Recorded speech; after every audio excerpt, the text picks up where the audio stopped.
All right, my friends. So today we're going to show you a video on whether or not Charlie and Anna need to leave Maryland because of the tax consequences they think they're going to face. That I hear this a lot. Actually, I got to flee. Maryland always seems to come up, but I hear other states as well. I got to flee this state or flee that state because the taxes are through the roof. Now there might be other reasons to flee states like Maryland, for sure. But does it?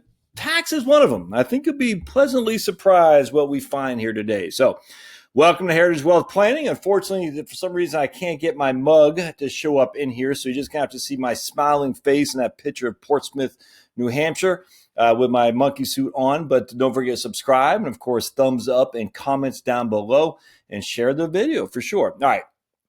So here we got Charlie and Anna. The names are changed to protect the innocent for sure, and they said I could use their info. They just didn't want me to identify them specifically, and I don't blame them in this day and age of everyone's knowing everybody's business. So here's their net worth. Anna's got about $117,000 in her simple, which is all in cash. Charlie's got about $332 in his 401k. 100,000 of that is in the Fidelity Blue Chip Growth Fund, and 230,000 is in cash as well. And they keep about $300,000 in various CDs and bank accounts and whatnot. They have a home that's worth $270, but they owe $170 on it. All right, so the total net worth is about $845 or so. Their idea was when they first started thinking about retirement, when fleeing, was to sell their home, $270, take out the equity, and use about another $100,000 to $150,000 in paying for another home in Virginia someplace, a lesser expensive part of Virginia other than Northern Virginia. Their kids are still all in Maryland, so they wanted to be within close proximity. They love the children and grandchildren. They love Maryland, but they just said the taxes are going to eat them alive, and that was their thought process. And if they went to Virginia, at least they'd have less tax, but they'd still have close proximity to the children. So let's dive into who these guys are. All right, so we're going to go over here, and we're going to see that hit family. Charlie is 63, and Anna is 59. We're going to have them both living until they're 90 years old. Their goals are Charlie wants to retire in 2 years, and Anna would like to retire this year if she could. She's a hygienist, a dental hygienist, and she's been standing up over people's mouths for 30 years, and she's burnt out, and is not good for her back and her knees and whatnot too. So she's like, man, if I could squeeze it out, Josh, to retire, make this work, I would love to be able to do that. If I could squeeze this so I don't have to work anymore, that'd be wonderful. Charlie's in complete agreement with him. He's going to stay at work until he's on Medicare, though. Right now, their expenses are $3,800 a month, and that does not include mortgage and homeowners insurance. All right, so their goals, they think, will be about $3,000 a month because they won't have a mortgage, and they're thinking that their homeowners insurance and their property tax will be less. Of course, just a basic cost of spending money going back and forth to work would be less as well. As always, we reflect about $4,000 a year per person for Medicare, which includes Medicare B, D, and Medigap. As I drink some water there. I use Medigap. I use an average cost of $150 a month. In Maryland, because it's a pretty populous state, they could probably get a decent Medicare Advantage program that'd be cheaper with a lot of doctors in network. But if they do like to travel, Medigap is usually preferable. And of course, that also reflects co-pays and co-insurance as well. Right now, Charlie's making $86,000 a year. Anna's making $49,000, but again, she'll retire at the end of this year. Charlie's Social Security at full retirement age is $2,420, but he'll want to take it at 70. And Anna's full retirement age is 67, and she'll want to take it at that full retirement age of $1,945 a month. So you can see that's where their income's coming from, Social Security. They're saving a pretty good amount, as you can see here. Blink. Anna's put 26% of her salary into her simple, and her company is matching 3%.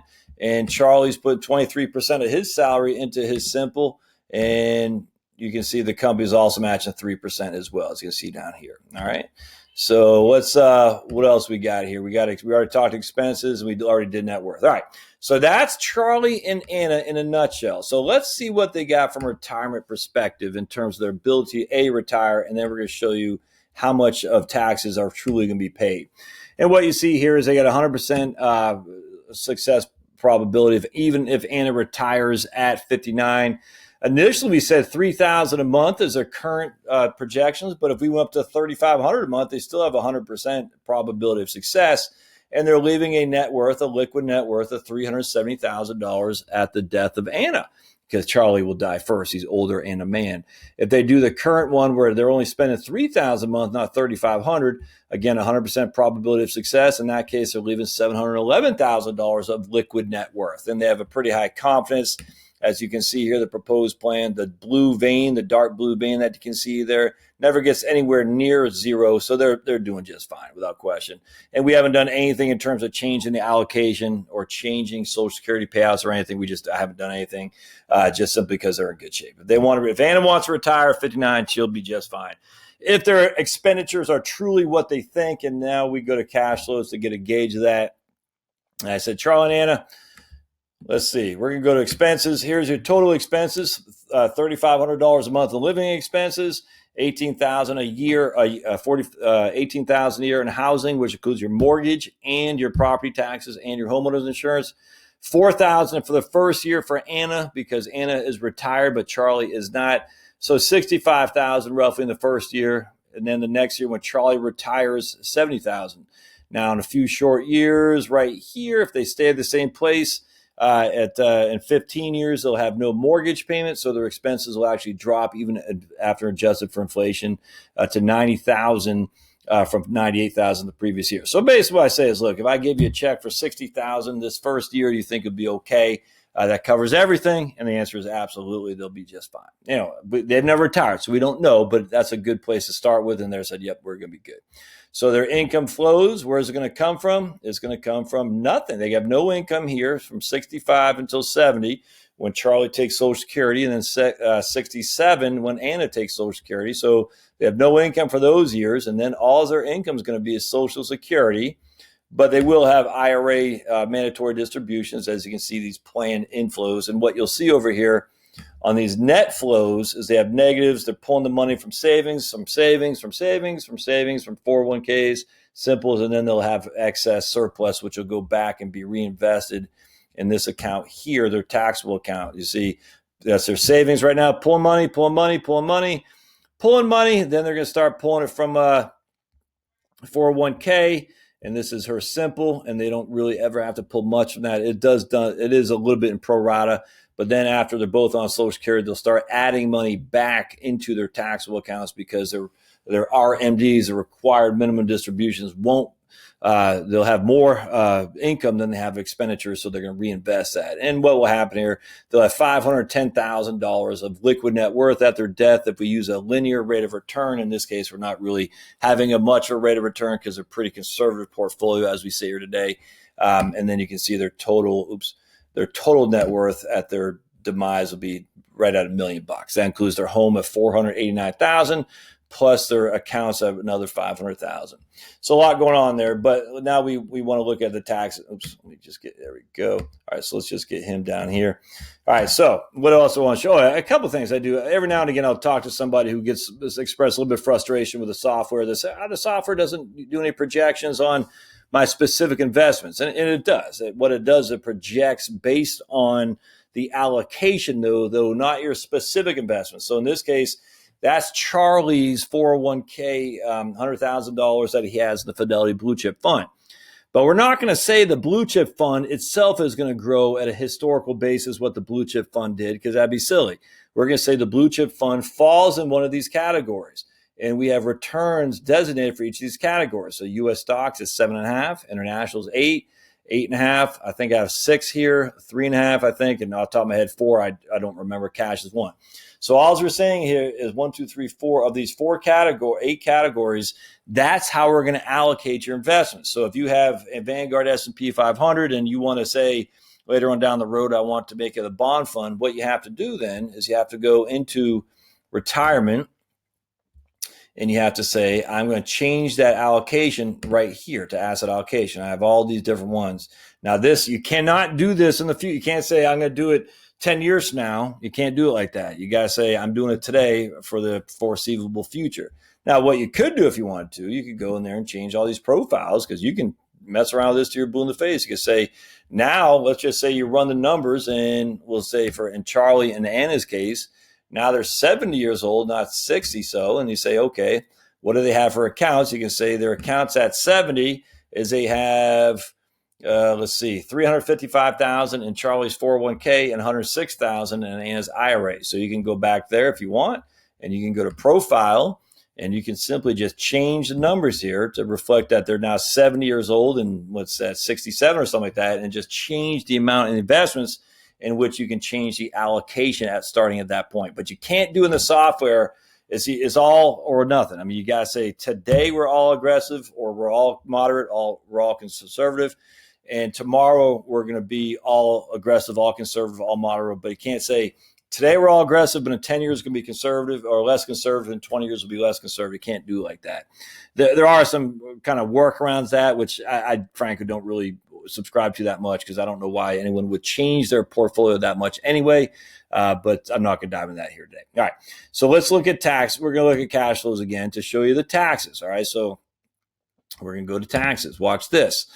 All right. So we already talked about how much income they got coming in. They got $70,000 of income. All right. And look, they got no taxes the first couple of years. Then they got $5,000 in this year right here, because that's coming all from their IRAs and 401ks. The reason they got no taxes because the money here is coming from their bank accounts. Now it's from their IRA and 401k.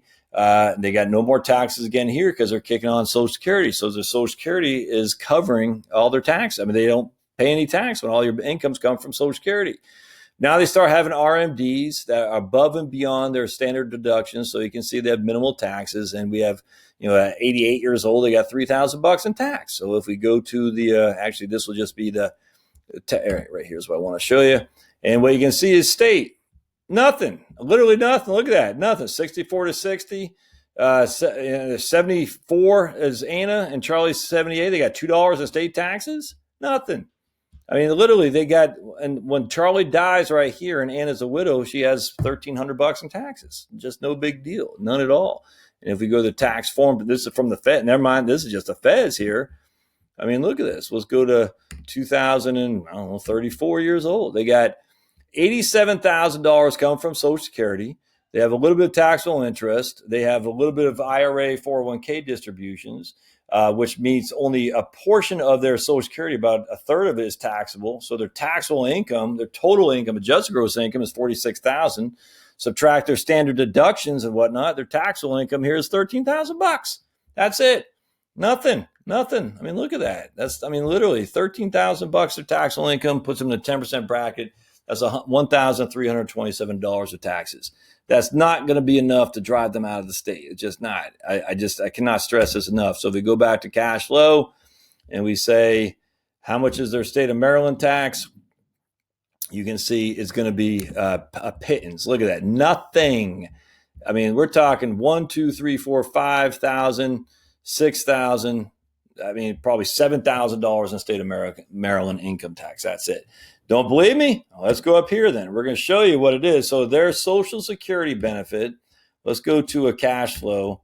So let's see. They're at 70 years old. All right. So we got 78,000 of total income, which consists of 19,000, we'll just say 20,000 of RMDs and 78,000 of Social Security income. All right. So I think the max we can do on this at this stage is 75. So we're going to say they're married. They live in Maryland. They're not born in 1955, just so they can get the higher standard deductions as they get older. So we got total Social Security income. We'll say 75,000. Again, this is inflated.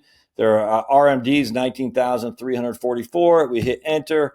And even with this, they're saying their state tax is only 568. And the reason that's even saying is that much because we haven't inflated the standard deductions. We've inflated their Social Security benefit.